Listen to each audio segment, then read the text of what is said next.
All right, students. So a couple of you have asked, can I just do all the word problems in one video?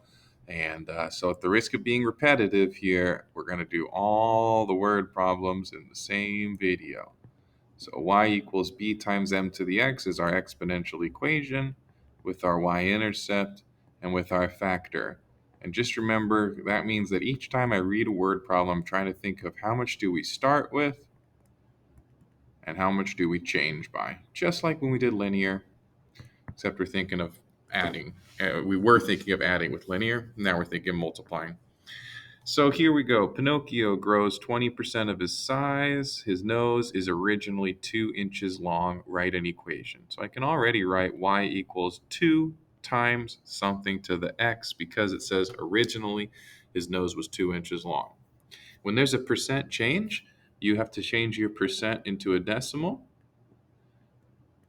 But that number is smaller than 1, and it says here that it grows. And so I need to add that to 1 to get a factor of 1.20.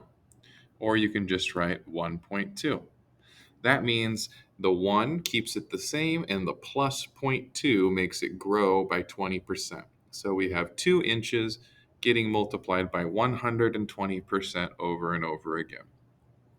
For the second question, it says, how long will his nose be after he tells 20 lies? So we go 1.2 raised to the 20th. You can type that in just on your calculator's main screen.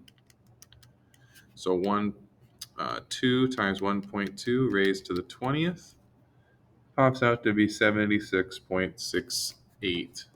And so that's about how long it's going to be, 76.68. How many lies would he tell until his nose is longer than 3 feet? So this time we don't know what the x value is. And so when you don't know the x value, you hit your y equals button. So that's this button right here in the top corner. Then you type in your model, 2 times 1.2 raised to the x, like that.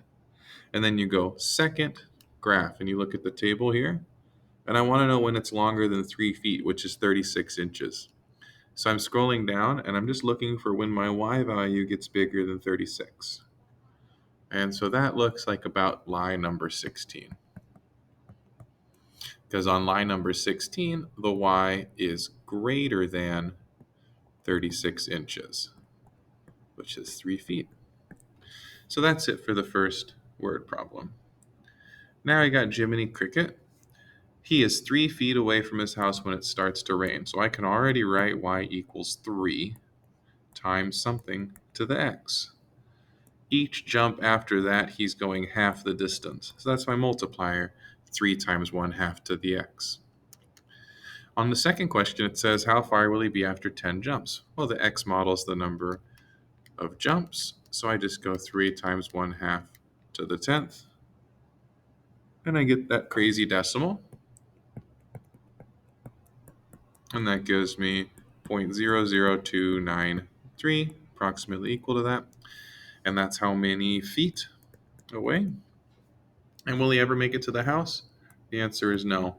One way to see that is this is a graph of Jiminy Cricket's distance to the house. It flattens out, but it never reaches 0.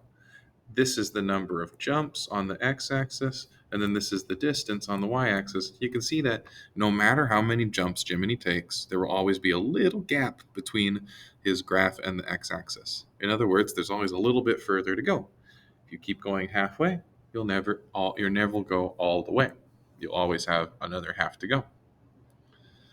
Question 3 is a classic sort of high school situation.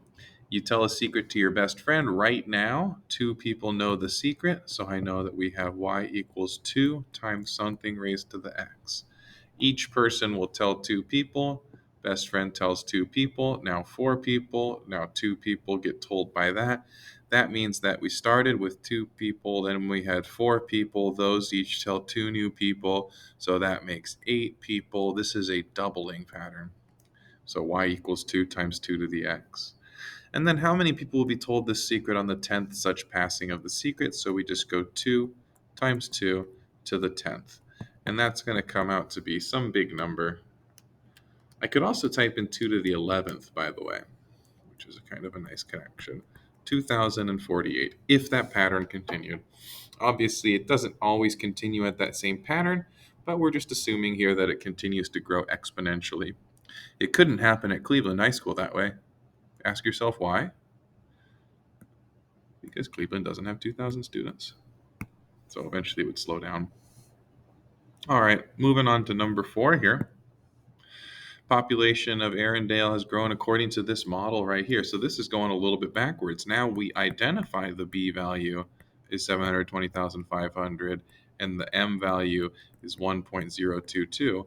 The B value is the start. So this is the number of people in the start. And the start is right here, January 1980. And then the M right here is the change. So we change by 1.022 each year. And what that means is a 2.2% increase. I want you to think back to the Pinocchio problem at the beginning of this video. A 20% increase became 1.20. So 1.20 is 120%.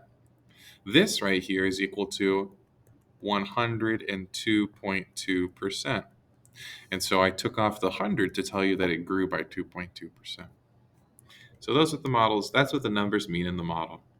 So now I type in the model itself, 720,500 times 1.022 raised to the second question asked about the population in the year 2000. That's 20 years after 1980. So I just type into my calculator like that. And I write down that number, 111,3401.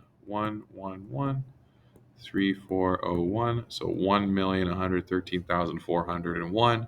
That's what I got when I just typed in 720,500 times 1.022 raised to the 20. And when would you predict the population to reach a million? That's when we hit the y equals button up here in the corner. And we type in 720,500, 1.022 raised to the x, and we look at our table of values right there. And I'm just scrolling until my table reaches a million. And again, that looks like on year 16, which translates to 1996. All right, almost done. One more. Which is more? Being given $1 million? Come on, computer. Being given $1 million. There we go. Or 1 penny the first day, double that the second day, double the previous penny's day. So if I'm doubling, what do I have? I have 1 penny, that's $0.01, and I double it raised to the x. Now this is a month here, and there's a little bit of debate about what does it mean to be a month. Is it 28 days? Is it 30 days? Is it 31 days? Let's just try those out. Let's try 28 days. Let's just say it's February. If I did to the 28th day, that comes out to be this number on the calculator there. So what is that? 268,435.4.56. So is that real? Yeah, okay. Even if it's February, this is greater than $1 million. And it's obviously better if it's not February because then you have 2 or 3 more doublings left over. But even in the case of February, it is always better to have the penny doubling. So I hope that helps. Please practice more word problems. I've given you lots of word problems throughout this unit. Desmos, Khan Academy, different handouts. Practice, practice, practice. It's all b times m to the x.